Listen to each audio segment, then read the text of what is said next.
تیسرا اہم نقطہ یہ ہے کہ جب یہ فیصلہ آیا تھا پہلی مرتبہ، دوسری مرتبہ اور سپریم کورٹ کی شریعت اپیلٹ بینچ میں جب یہ مسئلہ گیا تھا، تو اس وقت جو ایک ماہرین سوال اٹھاتے تھے وہ یہ اٹھاتے تھے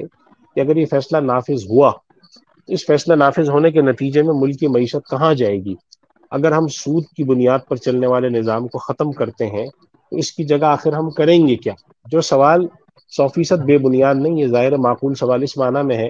کہ غلط ہو یا صحیح ہو، ہم نے اپنے ملک کا نظام سود پر چلا رکھا ہے۔ ہمارے یہاں سود کی شرح کی باقاعدہ اناؤنسمنٹ ہوتی ہے، جو کہ ہمارا جو مرکزی بینک ہے، بینک دولت پاکستان اسٹیٹ بینک، وہ اناؤنس کرتا ہے، جسے ہم مانیٹری پالیسی ریٹ کہتے ہیں۔ تو منی سپلائی کے حوالے سے جتنے بھی فیصلے ہوتے ہیں، حکومت کے جو بڑے قرضے ہیں، حکومت افراد سے جو قرضہ لیتی ہے نیشنل سیونگ کے ذریعے، حکومت جو اداروں سے قرضہ لیتی ہے بانڈ کے ذریعے، حکومت جو ٹریجری بل ایشو کرتی ہے، یا افراد کمپنیاں ایک دوسرے بینکوں سے قرضہ لیتی ہے، تو پورا ہمارا مالیاتی نظام، banking system, non banking financial institution, یہ سارے کا سارا ڈھانچہ سود پہ کھڑا ہے۔ تو جب سود کے نظام کو ہم ختم کریں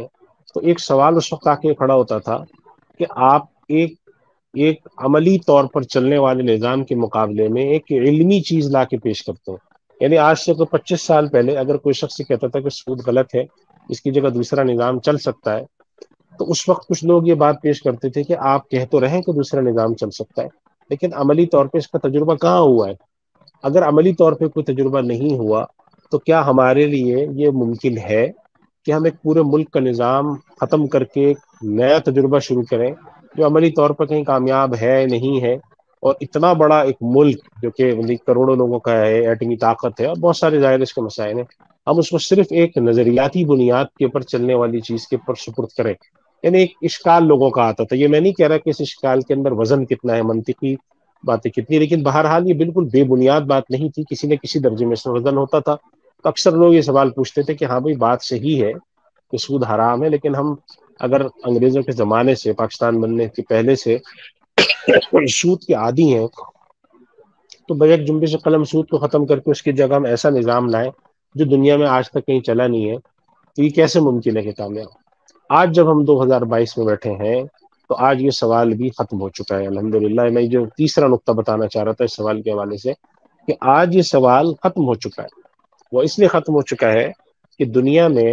آج نہیں، آج سے کوئی 30 سال پہلے، بلکہ اگر ہم پوری ہسٹری دیکھیں تو قریباً 70 سال پہلے دنیا میں مسلمانوں نے اس چیز کا ادراک کیا کہ ہمارے پاس ہمارا کوئی مالیاتی نظام ہی نہیں ہے، جو کچھ بھی ہے ہم نے انگریزوں سے، بر صغیر ہند و پاک میں جو ہے وہ ہم برطانوی نظام استعمار میں رہتے تھے، کہیں پر فرانسیسی نظام استعمار تھا، کہیں پہ بلندیزی تھا۔ یہ جو جتنے مغربی استعماری نظام تھے، انہوں نے اپنے پورے سسٹم کو سود پہ چلایا تھا۔ تو جہاں جہاں یہ رہے وہاں پر بھی سود جاری کر دیا انہوں نے، جیسے کہ بر صغیر ہند و پاک میں سود جاری ہوا۔ یعنی بر صغیر ہند و پاک سے میری مراد ہے ہندوستان، پاکستان، بنگلہ دیش، افغانستان، سری لنکا، نیپال، بھوٹان، یہ پورا جو خطہ ہے یہاں پر یہ ہوا۔ پھر جو فرانس کے زیر استعمار جو اسلامی ممالک رہے وہاں پر یہ رہا۔ تو ان سارے ممالک میں جب یہ نظام آیا تھا تو اس کے حوالے سے فکر سن 1900 کے شروع سے لوگوں میں تھی کہ ہمارے یہاں پورا نظام سود پر چل پڑا ہے، اور اس نظام سے جان چھڑانے کے لیے ہمیں اپنا کوئی ایک متبادل نظام لانا پڑے گا۔ لوگوں سے ہم جا کر جب یہ کہتے ہیں کہ آپ چھوڑ دیں تو کچھ لوگ تو چھوڑنے پہ تیار ہو جاتے ہیں، مگر کچھ لوگ اس لیے نہیں چھوڑ پاتے کہ انہوں نے اپنی زندگی کے کاروبار کو چلانا ہے، تو کیسے چھوڑے؟ تو 1930، 40، 50 میں لوگوں میں فکر بھی ہے، کچھ ایکسپیریمنٹ بھی ملتے ہیں۔ ہمارا پروگرام اس کی اجازت نہیں دیتا کہ ہم پورا تاریخی جائزہ پیش کریں، لیکن وہ ملتے ہیں آپ کو 1950 کے بعد سے لے کر 1970-80 تک آپ کو ملتا ہے۔ چھوٹے چھوٹے تجربات ہو رہے ہیں کہ دنیا میں ہو رہا ہے، ملائیشیا کے اندر جو ہے تابنگ حاجی کے نام سے کمپنی کھل رہی ہے، دبئی میں دبئی اسلامک بینک کھل رہا ہے، پاکستان کے اندر ایک جو ہے انویسٹمنٹ کے نام سے ایک بینک کھل رہا ہے، ضیاء صاحب تجربہ کر رہے ہیں، ایران میں تجربہ ہو رہا ہے، سوڈان میں ہو رہا ہے۔ دنیا میں لوگوں نے ایک تجربات شروع کر دیے تھے کہ بھئی ہم ایک نظام کو ختم کریں تو دوسرا لائیں تو وہ کیسا ہو۔ یہ فکر چلتی رہی۔ آج ہم جس دور میں زندہ ہیں، یعنی ہماری طالب علمی کے زمانے میں اس فکر کے پر عملی کام شروع ہو چکا تھا 1980 سے 1990 کے 10 سال، اور اگر ہم 15 سال کے طے چلیں www.darsequran.com سن 1980 سے لے کر 1995 تک، ہمیں متعدد تجربات نظر آتے ہیں۔ پاکستان کے اندر ہوئے، پاکستان سے باہر ہوئے، چھوٹے پیمانے پہ ہوئے، تو لوگوں کو ایک اندازہ ہو گیا کہ یہ جو ایک اکنامک سسٹم سود پہ چلتا ہے اس کا ایک متبادل بنانا ممکن ہے۔ آج ہم جس زمانے میں زندہ ہیں یہ جس کو ہم اسلامی مالیاتی نظام کے، اسلامک فائنینشیل سسٹم کے، اسلامک بینکنگ اینڈ فائنانس، اسلامی بینکنگ کی اصطلاح میں اس لیے استعمال نہیں کر رہا کہ بینکنگ تو فائنینشیل سسٹم کا ایک حصہ ہے، بینکنگ کے علاوہ بھی ادارے ہوتے ہیں، نان بینکنگ سسٹم بھی ہوتے ہیں، پھر گورنمنٹ کا ٹیکسیشن کا نظام بھی ہوتا ہے،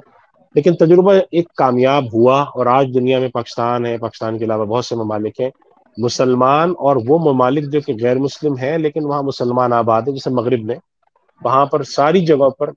اس تجربے پر عمل شروع ہوا اور مسلمان اس تجربے میں کامیابی مسلمانوں نے حاصل کی، جس سے یہ بات ثابت ہوئی کہ عملی طور پر کوئی تجربہ اگر مالیاتی نظام کو ٹرانسفارم کرنے کا، اس کے اندر تدریجی طور پہ تبدیل کرنے کا تجربہ کیا جائے تو وہ ناکام نہیں ہوگا۔ پاکستان میں آج ہم دیکھ لیں 20% کے قریب ڈپازٹ اور 24-25% کے قریب پاکستان کا جو اسلامک بینکنگ سسٹم ہے، اس کے اندر ایسٹس جو ہیں پوری اکانومی کے 25% تک تقریباً اسلامی انڈسٹری کے انڈر آ چکے ہیں۔ تو آج ہمیں جب یہ بات کرتے ہیں، اور ہماری جو وفاقی شرعی عدالت کا فیصلہ آیا ہے، انہوں نے بھی اس پر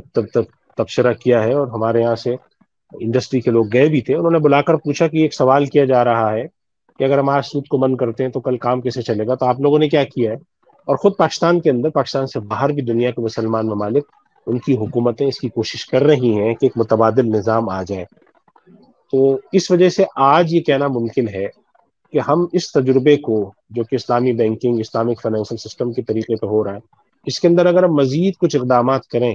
اور اس کی پشت پناہی کریں اور اس سسٹم کو اپنا سمجھے۔ دیکھیں میں یہ بات عرض کرتا ہوں، تھوڑی بات طویل ہو رہی ہے لیکن میں عرض کرتا ہوں اکثر کہ یہ جو تجربہ ہو رہا ہے، اس کو صرف اس نقطہ نظر سے نہ دیکھا جائے کہ کچھ شیئر ہولڈر، کچھ لوگ ہیں، انہوں نے پیسہ لگایا اور وہ آ کر ایک بینکنگ کا تجربہ کر رہے ہیں، اس کو اس نقطہ نظر سے نہ دیکھا جائے۔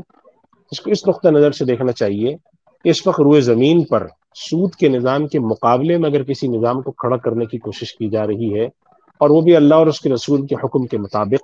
تو وہ اسلامی مالیاتی نظام کا یہ طریقہ کار ہے جو اسلامک بینکنگ اینڈ فائنانس ہے۔ اس میں کمیاں، کوتاہیاں، خامیاں دنیا کی ہر جگہ ہوتی ہیں، اس میں بھی ہیں، اس میں بھی ہو سکتی ہے، بہتری کی گنجائش ہوتی ہے، لیکن کم سے کم اتنی سی بات ضرور ہے کہ سود سے ہٹ کر، سود کو پیچھے ڈال کر، سود سے کو ایک طرف کرنے کے بعد ایک ایسا طریقہ کار جس کے ذریعے اکانومی کے اندر فائنینشیل سسٹم چلایا جا سکے، نان بینکنگ فائنینشیل سسٹم چلایا جا سکے، اسی طریقے سے نان فائنینشیل انسٹیٹیوشن کو چلایا جا سکے، اور یہ جو ہمارے پاس پیسے کے مسائل ہوتے ہیں جو لینڈنگ بوروونگ کے ذریعے ہم حل کرتے ہیں، اس کا حل نکالا جا سکے۔ کم سے کم ایک ہمارے سامنے عملی طور پہ کیا ہوا تجربہ، نظریہ تو موجود ہے۔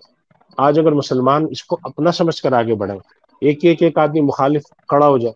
اور وہ مخالفت کرے کہ آپ نے یہ حاصل نہیں کیا، آپ نے وہ حاصل نہیں کیا، تو ایسے تو دنیا کے سارے کام روکے جا سکتے ہیں۔ لیکن بات یہ ہوتی ہے کہ جب انسان کسی چیز کو اپنا سمجھ کے آگے بڑھتا ہے تو ناممکنات بھی ممکن ہوتے ہیں۔ پاکستان کی اپنی تاریخ ہے، پاکستان الحمدللہ ان ممالک میں سے ہے کہ جہاں پاکستان نے سائنٹیفک ڈیولپمنٹ کی، اور پاکستان نے اپنے اسلحہ کے اندر ایک بنانے میں بڑا بنایا ہے، جہاز پاکستان جنگی جہاز بنانے میں ہو رہا ہے۔ تو آخر یہ وہی ملک ہے نا جس کے بارے میں لوگوں کے ذہن میں تھا کہ شاید یہاں پر گاڑی چھوٹی سی بننا، موٹر سائیکل بننا بھی باہر کی ٹیکنالوجی کے بغیر ممکن نہیں ہوتی، لیکن اس ملک نے جب ارادہ کیا تو بہت کچھ کر دکھایا۔ میں سمجھتا ہوں کہ اگر مسلمان ملک کی سطح پہ اور عالم اسلام کی سطح پر مل کر اگر ایک نظام لانے کی کوشش کریں تو ممکنہ طور پہ 30-35 سال، 40 سال میں ایسا نظام دنیا کے اندر برپا کیا جا سکتا ہے، لایا جا سکتا ہے، جو کہ اس بینکنگ سسٹم کے پیرالل کھڑا ہو، اور لوگوں کو معلوم ہو کہ بھئی یہ سود پر چلایا ہوا نظام ہے، تو اس کے مقابلے میں ایک جائز طریقے سے چلائے جانے والا نظام بھی ہوتا ہے۔